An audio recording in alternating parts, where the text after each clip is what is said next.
Karma Sannyasa Yoga. We have seen up to Shloka number 7. In Shloka number 4, Krishna says, Sankhya Yoga Pruthak Bala Pravadanti na Panditaha. Sankhya and Karma. That is Karma Yoga, Sankhya Yoga. They both are not different from each other. Sankhya is mind is fixed on the self, on the supreme self, supreme power. Karma Yoga, now all of us know what it is. A person who works for 20 hours a day does not become a Karma Yogi. There is a wrong notion in all of us. If I work a lot, the number of hours, the quantity that I put in my work, if it is more, then I am a Karma Yogi. No, that is a wrong notion. If you are working for 20 hours a day, you are a Karmi. You are not Karma Yogis. Then who is a Karma Yogi? Who performs all actions and dedicates it to God without any expectation of the result of that action. So that is a Karma Yogi. The basic 4 concepts of Karma Yoga is the first one, perform all your actions to the best of your knowledge. This is the first concept. Perform all actions not just like that, haphazard way, naam ke vaste, no. Put all your efforts to perform that action, whatever action it is. It may be very silly action, it may look like silly, nothing is silly. Any action, perform it to the best of our knowledge. Second one is, do not have any attachment to the result of this action. Whatever the result is, we should not worry. Our goal is to perform this action as best as possible for us. That's all. We should not worry or have any attachment to the result of the action. That's the second concept of Karma Yoga. Third one is Ishwararpana Buddhi. Whatever I am doing, I am offering it to you, God. Ishvara does not mean only that Shiva or so, the one who is controller. It may be any supreme power. One person may be worshipping Krishna, Vishnu, Shiva, Devi, Subramanya, Ganesha, all are the same, one and the same. There is absolutely no difference. So Ishwararpana Buddhi is the third concept of Karma Yoga. And the fourth one is very important for all of us, Ishvara Prasada. Whatever he gives us, that is Ishvara Prasada. We may have some expectation when we perform some action, it should be like this. The goal should be set, but attachment should not be there to that goal. Without setting the goal, we may not be able to do any action. Goal is necessary, but it should not be fixed. It should come like this only. It should be like this only.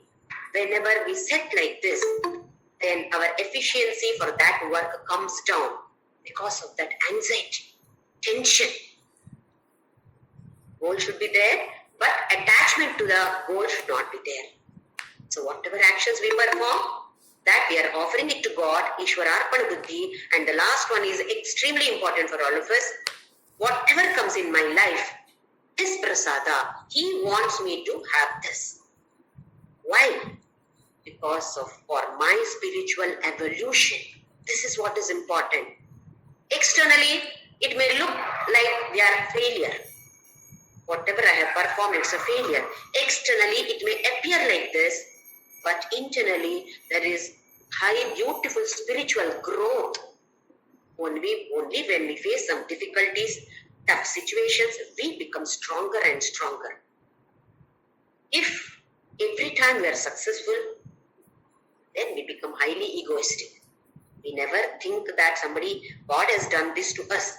I feel I have done. Because of me, it has happened like this. And we do not have any concern for anybody else also in such cases.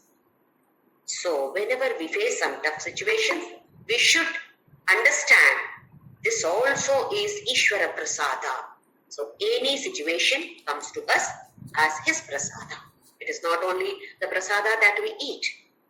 So here this concept is important. So altogether 4 basic concepts are there in Karma Yoga. I repeat it once again. The first one is any action that you perform, do it to the best of your knowledge.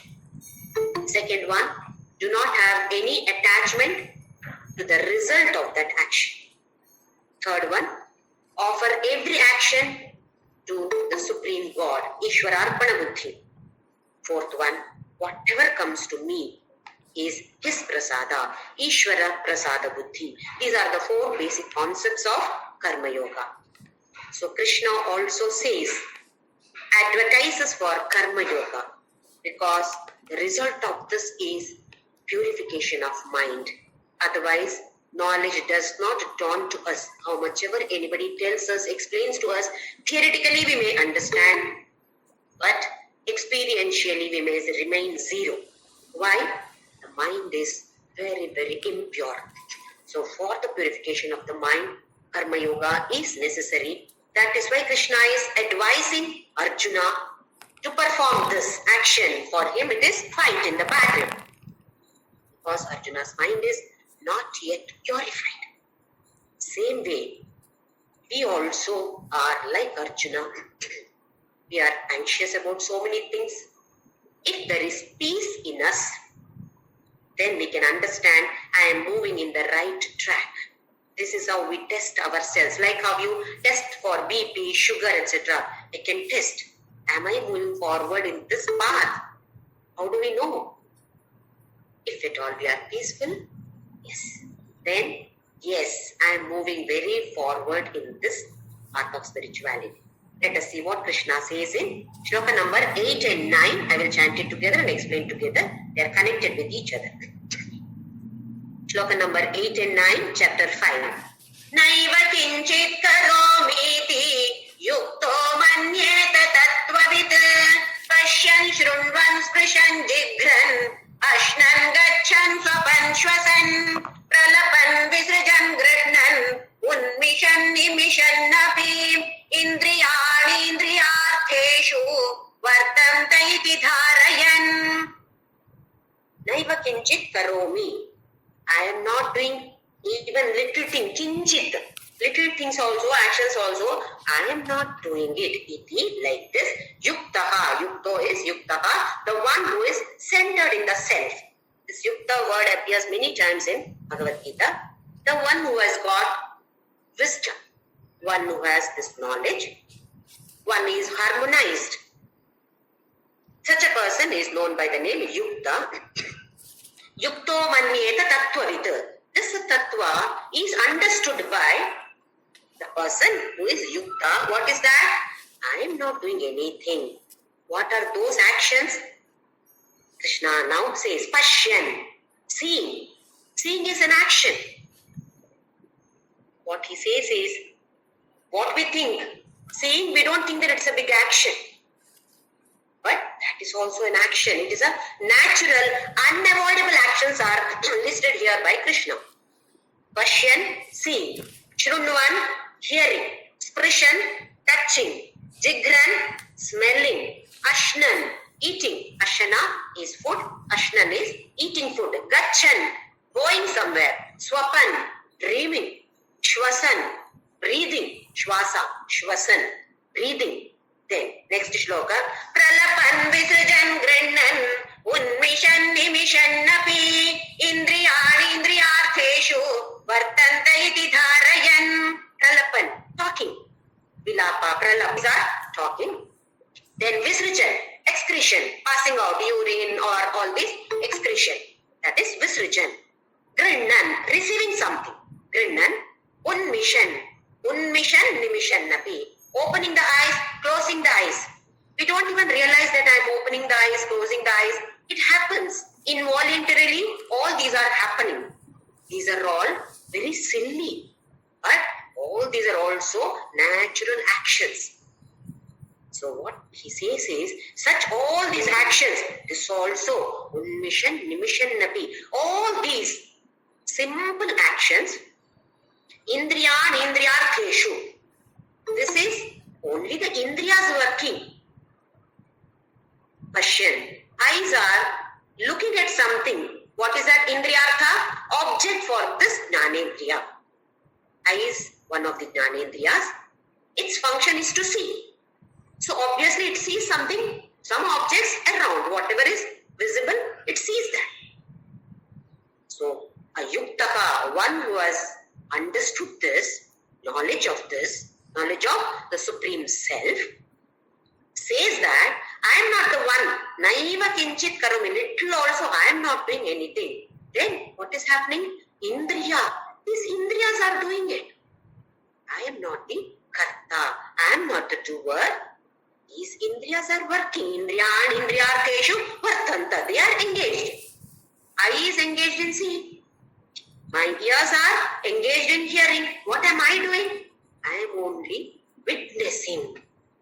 I am not the one who is doing all this. I am only a witness to all these actions. Very simple, very, very natural actions. These actions are also not performed by me. For us who are ajnanis, ignorant people, these are done by me. Every other work, that is also done by me. Why? We are ignorant about this. Knowledge is not there. Even if somebody says, we are not able to understand it much, experience it much, because mind is not yet purified. So in these two shlokas, Krishna says that if you are a yukta, if you are a wise man who has got the knowledge, then such a person says, I am not doing any of these actions. These actions are not performed by kinchit karomi na eva. Not even little bit of actions performed by me. He says, no, I am not the doer. Agency of doership is not there for a person who has got this knowledge. For us, everything is I am doing it. Then let us see what he says in the next shloka. Krishna gives a beautiful prescription for all of us who will not be able to do this. The two shlokas, what he has explained now. Pashyan, I will say, I am seeing. I have seen you all. I have seen this. I have seen that. It is not possible for me to say that I am not the one who is doing all this, because that knowledge is not there yet. So Krishna gives a beautiful prescription for all of us here. He knows it is not easy to do that. Now let us see what he says. Shloka number 10. Brahmanyadhaya karmani sangam tyaktva karoti yaga lipyatena sapapena padmapatra mivambhasa. Brahmani adhaya karmani sangam tyaktva karoti yaga. Okay, if you are not able to do this, then what do? He says, Brahmani adhaya. In Brahma, in the Supreme Brahma, all karma you do. What is that? The third concept, Ishwararpana. I feel that I am doing this. Okay, don't mind. You feel so, but offer it to God. Okay, you have done. But offer it to God. Samarpana. How? Sangam tyaktva. Leave the attachment. Don't have any attachment. All actions that you perform, even if it is seeing, hearing, smelling, or any of these natural action, if you cannot think that you are not the one who is doing it, don't worry. What do? Prescription is offer it to God. Brahmani adhaya karmani. All karmas, all actions that you perform, offer it to the Supreme Brahma. How? Sangam tekva. Don't have attachment. Whatever happens, you have offered it to Him. Once you give, for example, you are giving a sari, gifting a sari to your friend. Then, whatever happens to that sari is her business, not your business now. Isn't it? You have already given it to that friend. It is up to her. What she does with that is up to her. We don't have any rights. Same way, every action, we are offering it to God, then it is up to Him. I've already offered it to you. It is up to you what you want to do with this action. Whatever result you want to give, you give me. I don't have any action, any attachment. That is a beautiful prescription Krishna is giving to all of us who are ajnanis. Brahmani adhaya karmani sangam tyaktva karoti yaha. Whoever does like this, Then for such a person, what happens? Lipyate na sa papena atmapatra mivambhasa. Lipyate na. He is not bound. Papena, even if that action is leading to some papa, no bondage. Whether it is papa or punya, no bondage at all. So here, a beautiful metaphor is given by Krishna.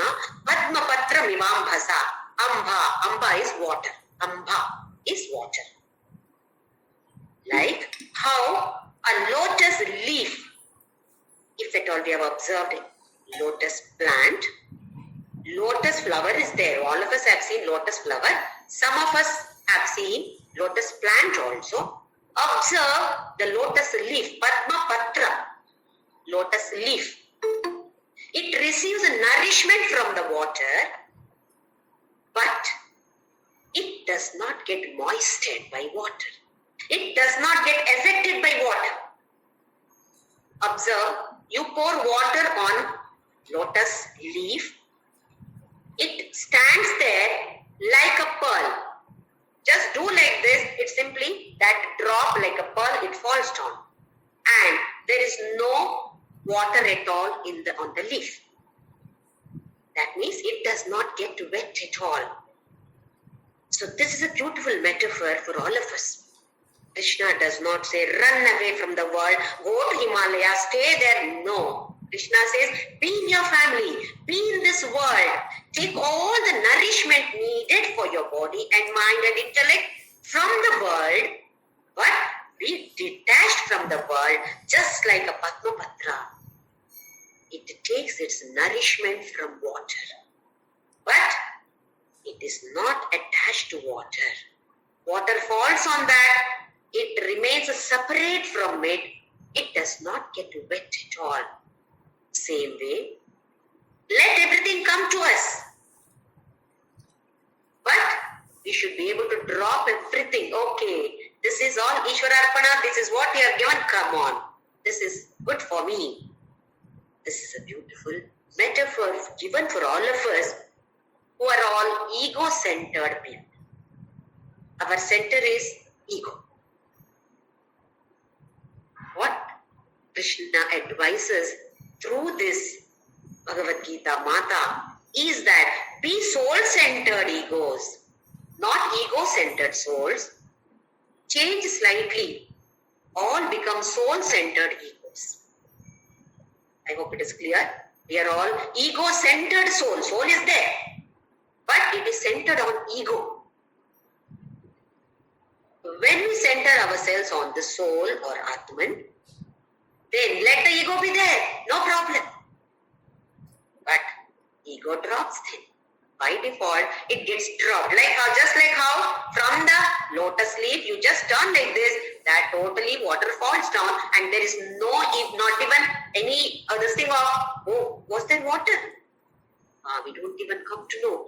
Like that, one should behave in this world. So please understand that Krishna is not advising all of us to take sannyasa. Wear orange robes, go to Himalayas, do tapas. No. Krishna does not advise that. He himself was a family man. Arjuna also was a family man. So Krishna says, be in your family. Don't run away from the family. Be there. Enjoy all those. Receive all the nourishment from the family, from the world, through the same body. This BMI equipment is needed for us to have progress in the spiritual path. So don't think that you don't need the body. Yes, it is needed. Enjoy that too. But Padmapatra Vivambasa is a beautiful prescription given by our beautiful doctor Krishna Paramatma for this wonderful disease of depression, attack of anxiety. Not only that, the worst disease is coming back to the world.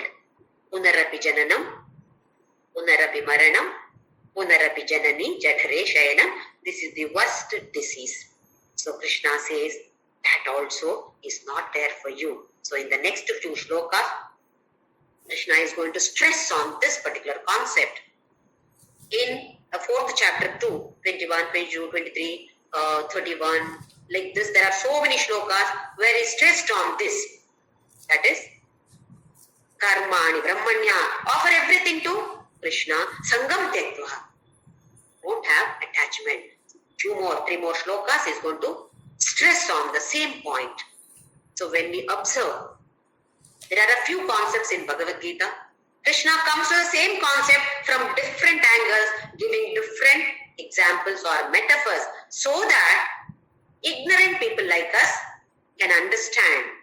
Oh, it is like this. One more example. Oh, now we understand better. So the concept is the same, but in different angles, from different angles, Krishna beautifully explains and describes this. So we'll move on to the next shloka, shloka number 11. Kayena manasa buddhya kevalairindrayairapi yogina karma kurvanti sangam tyaktvatma shuddhaye. Now he talks about yogina. One yogi. Who is that yogi? Karma yogi. So in Bhagavad Gita, many times if he mentions just yogi, it is karma yogi. Kayena manasa buddhya. Kaya is body, through the body, through manas, through buddhi. And kevalai indriyairapi, with all through these jnanendriyas as well as karmendriyas. Yoginaha karma kurvanti. All actions are performed through jnanendriyas, through karmendriyas, through total body, manas, buddhi, with all these. Don't they work? Yogi also performs all actions. Sangam tyaktva. Again, no attachment to that. Why? Atma shuddhaye. Atma becomes purer and purer. Atma is pure, but it is covered by this bubble. What is that bubble? Whatever actions that we have performed, every action has a consequence. What we call it as vasanas or samskaras. Whatever we perform using our body, that is hands and legs, then whatever we speak, every word that we speak has a consequence. And not only that, every thought is nothing but energy. So that energy gets stored here. Positive energy, negative energy. Both are stored here, what we call as vasanas or samskaras. We think that, oh, I have been doing all punya karma only. I have not done any papa karma. I have not hurt anyone. Even if it is punya karma, storage is here. How to stop this? That is what Krishna is prescribing here. Perform actions, offer it to God. Don't have attachment to that. That is how this can be totally destroyed.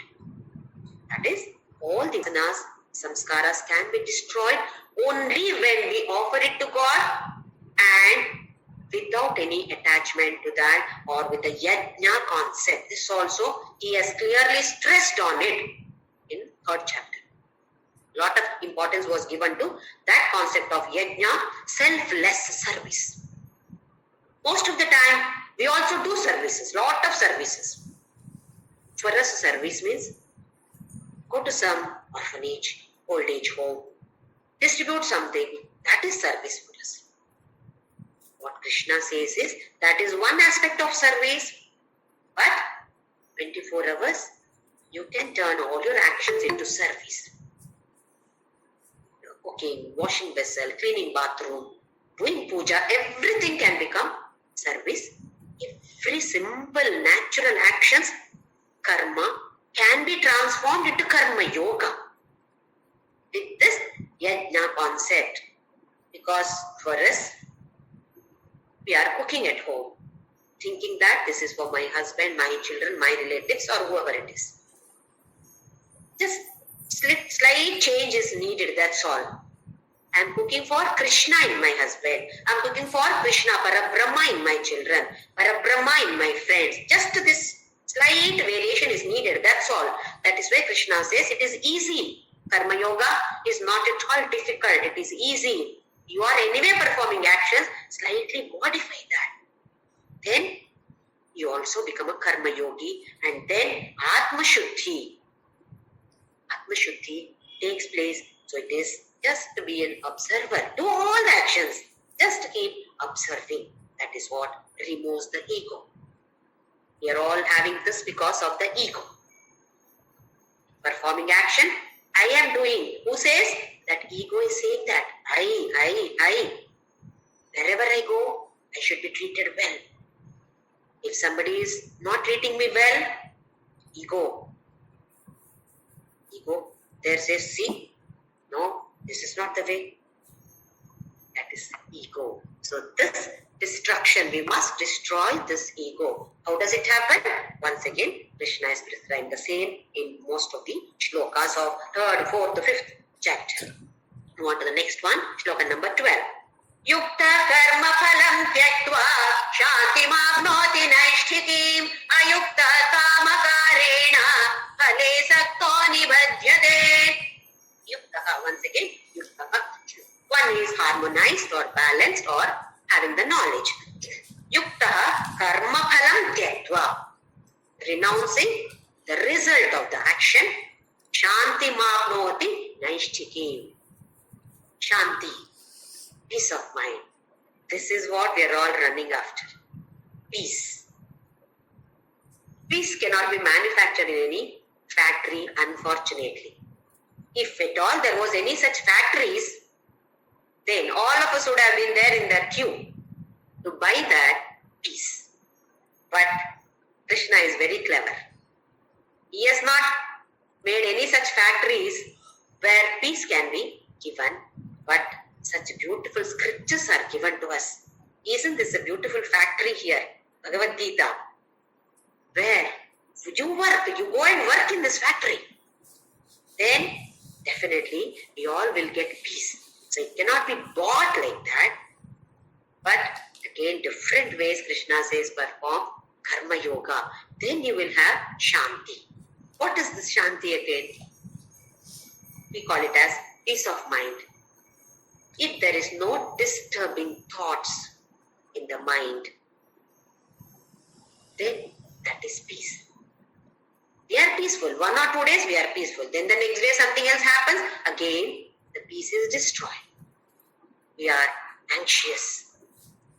The mind wanders here and there again. Where is peace again? So it is not that just 1 or 2 days that you are peace. That is not sufficient. If you are yukta, you are a karma yogi, then yes, he says permanent shanti then. Shanti mapnoti. You acquire that. You don't have to worry. Will shanti come to me? Shanti come to me? Shanti by default will be there with you. You will not have a storm of disturbing thoughts. Joy wells up. Sometimes when we go to some temples, you stand in front of the statue, joy wells up, tears start rolling down. Some shlokas when we chant, yes, tears start rolling down. Some particular ragas that you listen, yes, joy wells up in the heart and tears of joy roll down. That is what Krishna says. It is not that 1 time, 2 times. For us, if somebody is there and peaceful, somebody is not there and not peaceful. If somebody is there and not peaceful, somebody is not there and more peaceful. No, this is not the definition of peace. If some object is there and peaceful, if some object is not there and not peaceful, if some object is there and not peaceful, no, not this same way. If some situation is there and peaceful with this situation and not peaceful, that is not peace. Peace is continuous joy. It is not that only for some time, this time I'm peaceful, afterwards I'm not. That is not peace at all time. Peace is always should be there. It should be there. It's a continuous. When do we get this? So we have to follow this. With the karma yoga, purification of the mind takes place by default. Then knowledge dawns. Then we renounce all actions. Then we understand. As we go further in the path of karma yoga, renunciation of action takes place by default. I am not the one who is doing this. First we offer. We say that I am doing it. I am offering it to God. As we progress in this karma yoga, then what he said, Pashyan, Shrunvan, Spushan, Jigran, Ashnan, Gachan, Swapal, Shwasan, everything is not done by me. Then steadiness of that wisdom takes place. Then peaceful. Always there is only peace. Shanti, Shanti, Shanti. Nothing, nobody can disturb me. No situation can disturb me. No, nothing can destroy my peace of mind. Let everything happen as per his wish. Let it happen. I am at peace. This is what Krishna says in the first one. Yukta karma phalam tyaktva shanti mapnoti naishtikim. In the next line, he once again stresses through the language of negation. What happens if you are not so? Ayuktaha kamakarena phale sakto nibadyate. Ayukta is opposite of yukta. He is also performing the actions. But it is not nishkama karma. It is a sakama karma. Yukta is the one who is doing all actions selflessly. This person, Ayukta, also performs the same actions. But selfish motive. Sakama. Such a person, kama karena. Why does he perform all the action? With the desire. With the attachment to the result. Phale sakto. He is attached to the result of the action. Nibadhyate. He is bound by the consequences of the actions. Maybe punya karma only. But still, you are bound by that. What does it mean? You have to take birth again and again to enjoy that, the result of that punya karma. Something is there. Result will be definitely there. These are all arrows stored here. One day or the other, those arrows will hit you. It may be a pushpa vrishti. It may be sorrows, it may be pleasures. Based on what actions we have performed. But definitely that is going to be there. Whereas the previous one, if you are yukta, if you are a karma yogi, then even if you perform punya actions, those consequences are not stored here so that vasanas get destroyed. Here, for a ayukta, perform the same actions, but you are bound. So that is the beautiful difference between yukta and ayukta. Difference between nishkama karma, sakama karma. I am doing puja. Another person also is doing puja. I am doing because of some desire. That person is not doing because of desire. He is doing it for the love of God or for the sake of somebody else. That is nishkama karma. I am bound by the consequences of my action, the same actions performed by the other person, no bondage at all. Why? Nishkama karma. So that is the difference between sakama karma and nishkama karma, beautifully explained by Krishna. So which path should we take? That is left to us. Krishna says, you do as you want. Next shloka, shloka number 13. Sarva karmani manasa sanyasyaste sukham vashi navadware pure dehi naiva kurvanna karayan. Sarva karmani manasa sanyasyaste. He did not say renounce all actions, don't do any actions. No. He said perform all actions. Manasa sanyasa. In the manas, give renounce. Don't renounce the actions. Performing the actions in your manas, give sannyasa to all the actions. That means renounce all the actions only in the heart or mind. With the body, perform all actions. Then sannyasaste sukham vashi. You will be happy then. You will enjoy it like anything. This we must observe. People who are selflessly working.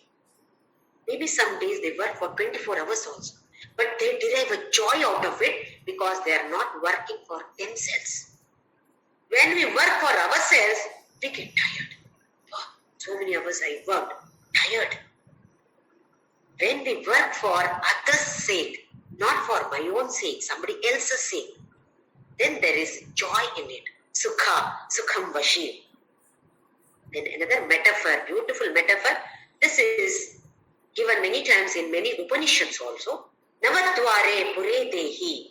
This beautifully described that this deha is nothing but a pura. Pura is city.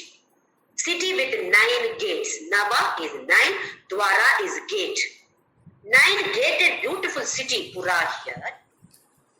What are these 9 gates? 7 gates are there on the face. 2 eyes, 2 nostrils, 1 mouth and 2 ears.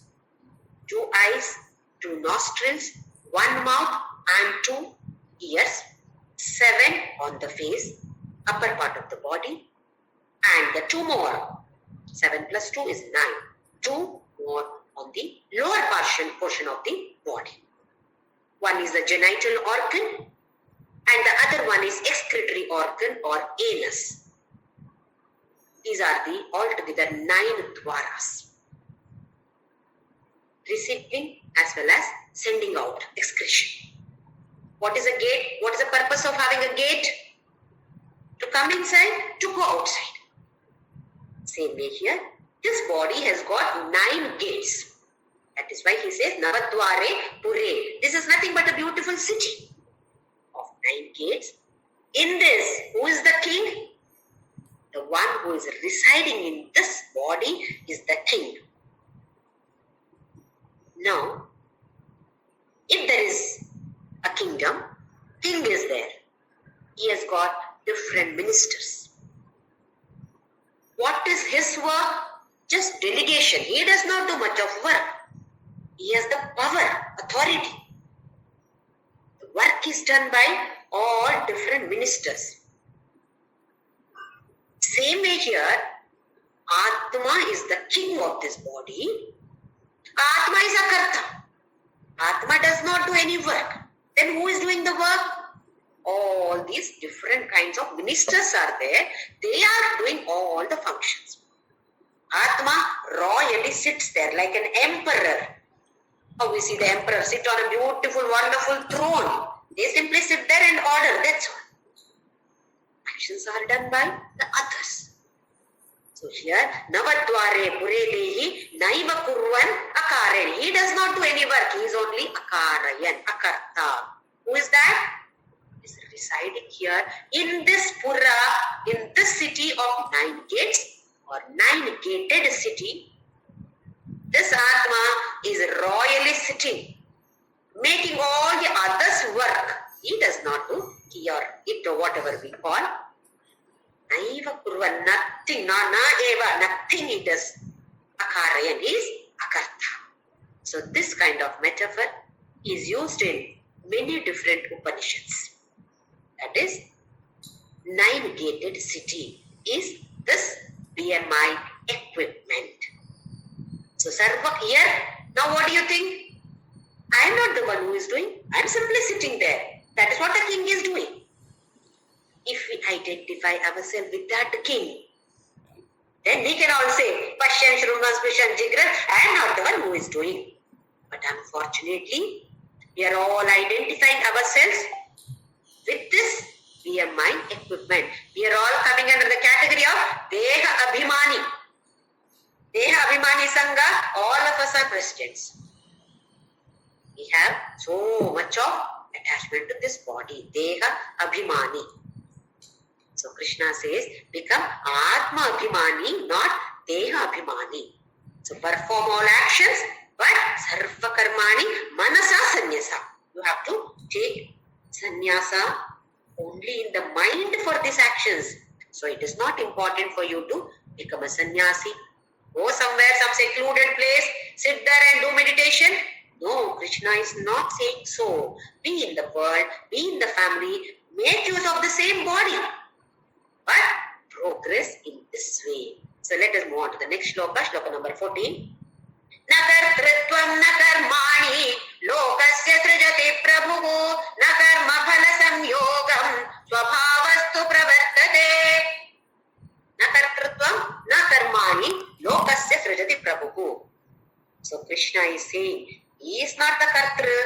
is not doing anything. Then who is doing it?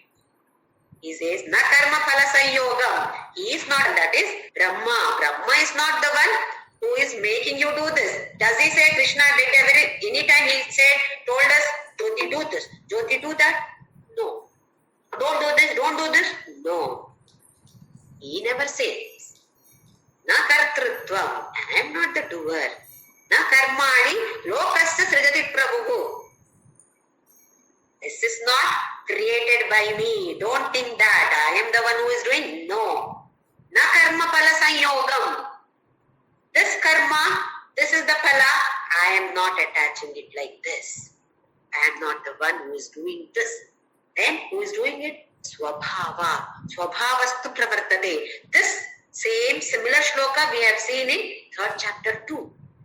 Guna gunesh vartanta. This is all your own guna. What you are carrying here, that is what happening. Don't think that I am the one who is doing. So Krishna says, Swabhavastu pravartate. We are thinking that we are doing because the ego. Who is enjoying this? Ego is enjoying. Who is suffering all the sorrows? That ego only. The moment you remove the ego, then it is Atma only. So another 2 more shlokas, he beautifully explains that with the description in the 16th shloka, we come to understand it better way. What Krishna wants to convey here. 15th shloka.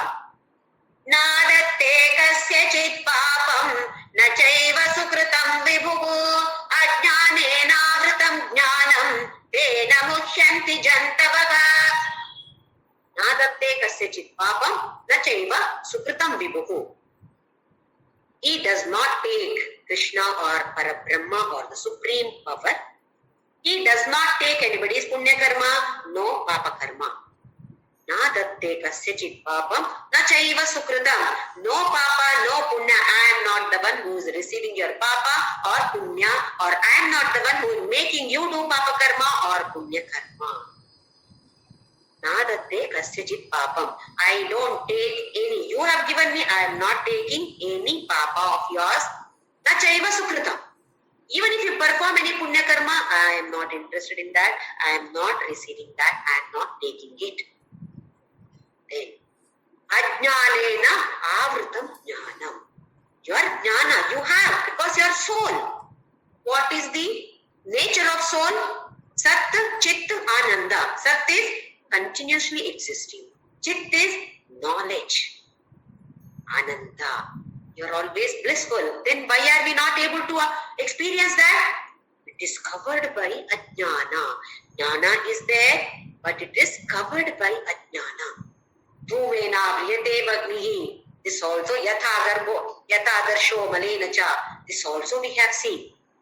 There he said, jnana is covered by desire.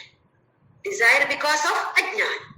So here he says, ajnanena avritam jnana. Not that you don't have jnana, it is there. But it is covered by ajnana. Tena muhyanti jantavaka. Jantu is prani or anything. Bhuta. They are also coming under that category of jantu. So he says, tena muhyanti jantavaka. All people are deluded because of this. That is why everybody suffers. Jnana is, it is not that jnana is not there in all of us. Jnana is there. But it is covered. It is veiled. Remove the veil, oh, that is there. It is not anything new to come to us. It is there, but since it is covered by ajnana, all are deluded. All tena muhyanti jantavaka. So don't think that I am the giver of punya, papa or so. Not that I am the taker of all these. Just because of this, jnana is covered by ajnana. All are deluded. Because of this delusion, ego is there. Because of that ego, not able to think that I am the non-doer. I keep on thinking I am the one. I am doing. In the next shloka, let us see what Krishna says. Shloka number 16, chapter number 5. Jnanena tu tadajnanam yesham nashitam atmanaha te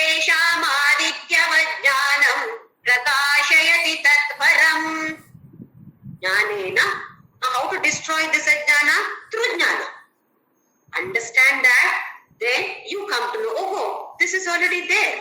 Jnanena tu tat ajnanam yesham nashitam atmanaha. Through the knowledge of this Atma, destroy this ajnana.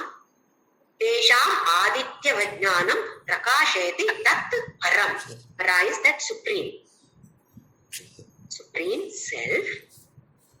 How does it happen? He gives another example.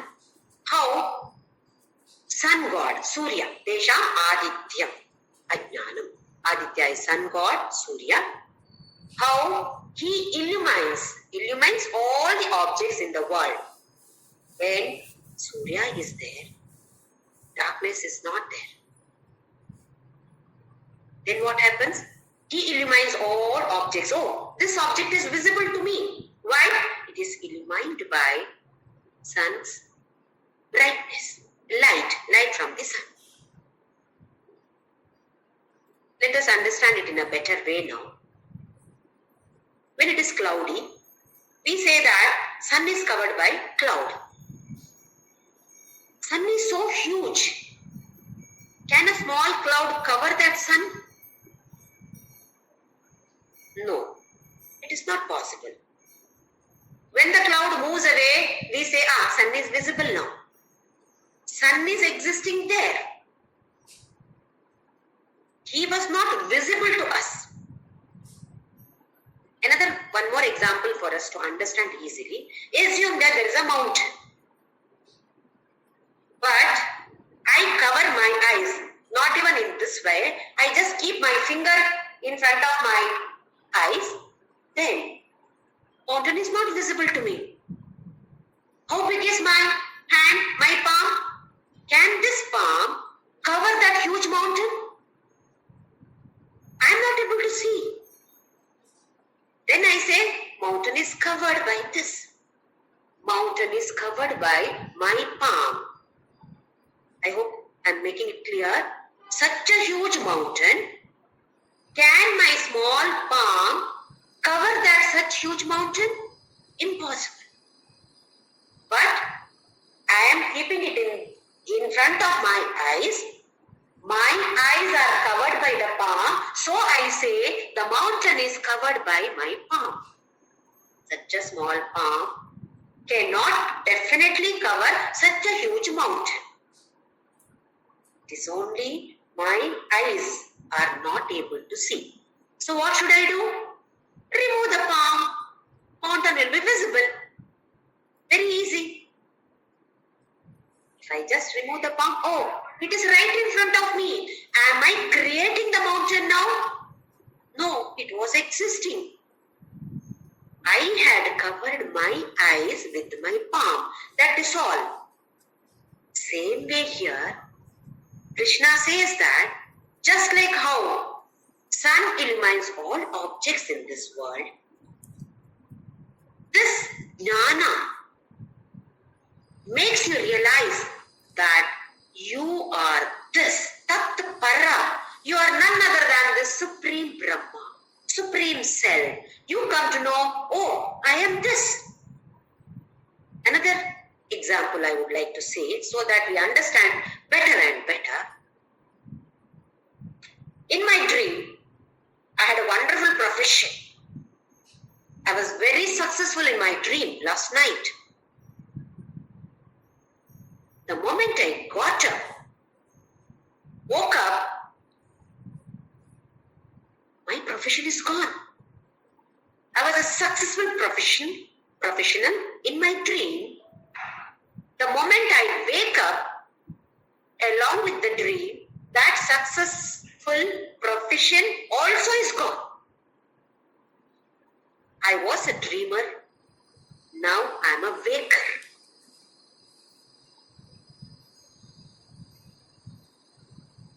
In my waking state, I don't know anything about now dream. I can remember, oh my God, this is only a dream. But in my dream, whatever is seen in the dream is at that moment, it is natural. I don't realize in my dream that I'm only dreaming this. My natural thing is something different. To me, ever think like this? It never happens in the dream. In my dream, what is happening is the final thing only. We never realize in our dreams that we are only dreaming. No, we never realize. But once we are awake, that was only a dream. Isn't it? In our wakefulness state, we understand that it is only a dream. It is not the actual thing. Actually, this. Opposite of that, in my dream, I never realized that this is only a dream. I'm going to wake up. When I become a waker, this will be lost. No, that never comes to the knowledge of us. That is the difference between a dreamer and a waker. Same thing here. Like a dreamer, we are now thinking, oh, this only is everything. This body, this world is everything. Nothing is there beyond this. That is why all the jnanis say that you're all in the dream world. Come on, wake up, wake up, wake up. For us, what is that? Physically, I'm awake. Isn't this the waking up state? That is what we think. The jnanis say, no. Beyond this, there is a waker state. Come to that state. When you are awake, you realize, oh, this only, oh my God, I was still now dreaming. The moment the veil is removed, nothing new. It is already there. It was covered. Now we are just removing that veil or removing the cover to realize, oh my God, this is me. That Supreme Atman, oh, this is me. We realize only when that veil is lifted. So Krishna takes us deeper into this Karma Yoga. By performing this Karma Yoga, easily you come to understand that jnana. You need not worry, no meditation, ayyo, not able to do it, don't worry. Do this Karma Yoga. Then you realize, oh, this is me. Then Sukham Vashi. Then Shanti Mapnoti Naishtiki. You will be forever peaceful, forever joyous. We are now begging everybody, give me peace, give me happiness, give me bliss. You come to know that you yourself are this peace. You yourself are this bliss. You yourself are this awareness. When that ego is removed, then, yes, I am this. That is what all the Upanishads say. Neti, neti, neti, not this, not this, not this. Tattvam-asi, tat-tvam-asi. People think that tattvam. No, it is not tattvam. Tat-tvam. You are that. You are not this, you are not this, you are not this, you are not this. You are that. With the capital T-H-A-T. You are that. Like this, in this world, keep on, oh, this is God, this is God. Oh, this idol of Krishna, this is God, this is God. At this moment in the dreaming world, yes, this is so. But when the veil is lifted, we come to know exactly, oh, this is me. Then there is no break of peace, no break of joy, no break of bliss. Continuous blissful only, continuously peaceful. That is why Krishna is prescribing this Karma Yoga for all of us. Next shloka we'll see. Tad buddhaya tadatmanaha tannishcha tatparayanaha gacchantya punaravrittim jnana nirdhuta kalmashaha. Tad buddhaya. Now, third chapter he has explained. If you are established in the Atma, what happens? The same thing here. Tad buddhayaka tad atmanaha tannishta tatparayana.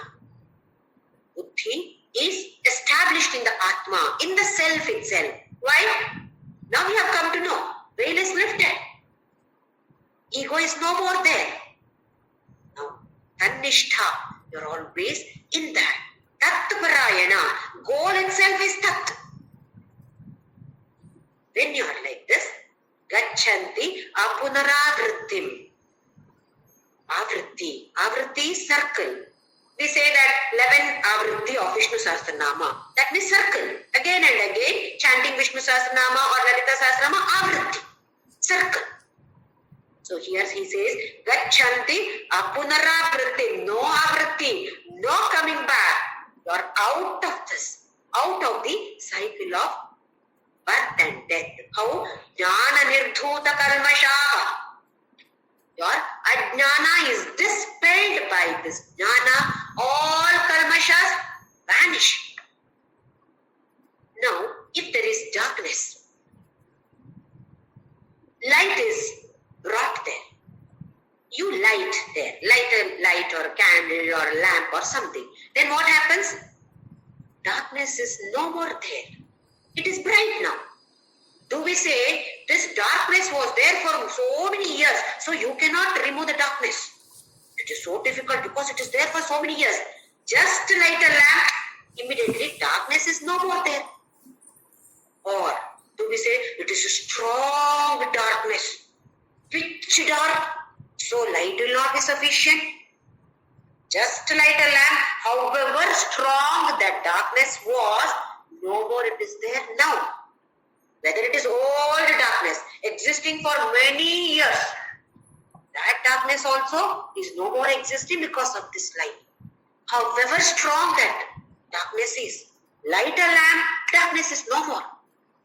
So what Krishna says is, whatever vasanas you are carrying, however strong they were earlier, no problem. With this jnana, everything is destroyed. Just like this, everything is destroyed. No more kalmasha. That means gachanti apunaravrittim. You reach that state where again avritti, no more existing. You don't have to take birth again. That is the biggest problem for us, biggest fear of us, biggest roga for us. Coming back to life again and again. Do punya karmas, you may be born in good families. Do papa karma, even in prani yoni, jantu yoni. Any, you may be born as a snake or a pig or a dog. Don't know. Because of the vasanas that we carry. So Krishna says, everything is destroyed. No kalmasha at all then. But right now, we have to perform actions. Karma yoga. That is what Krishna tells Arjuna. Understand that Krishna is standing beside Arjuna. Even then, Krishna says, you have to perform karma yoga. For us also, Krishna is standing here with us. But we have to do this by ourselves. Krishna is showing the path. Guru shows the path. But efforts have to be put by us only. Nobody else can do this job for us. Any other job we can delegate to others. Please do this for me. But here, this effort, karma yoga, we ourselves, every person has to perform this, and then once we perform karma yoga, then we come to this level of sannyasa, renunciation of action, then jnana and that wisdom, and we are steadily there in that wisdom then forever. Then shanti, peace, sukha, everything is our wealth. Nobody can steal this wealth. Any other property, somebody can say this is mine. But this kind of peace and with the knowledge that we acquire, nobody can steal this happiness. This peace is ours forever. So why not we all try this? Krishna has been prescribing to people like all of us. So definitely, if we perform this, we will reach 100%. Krishna is assuring. So let us trust Krishna's words. Let us trust Bhagavadgita Mata and march forward in this path of karma yoga. Let us chant now.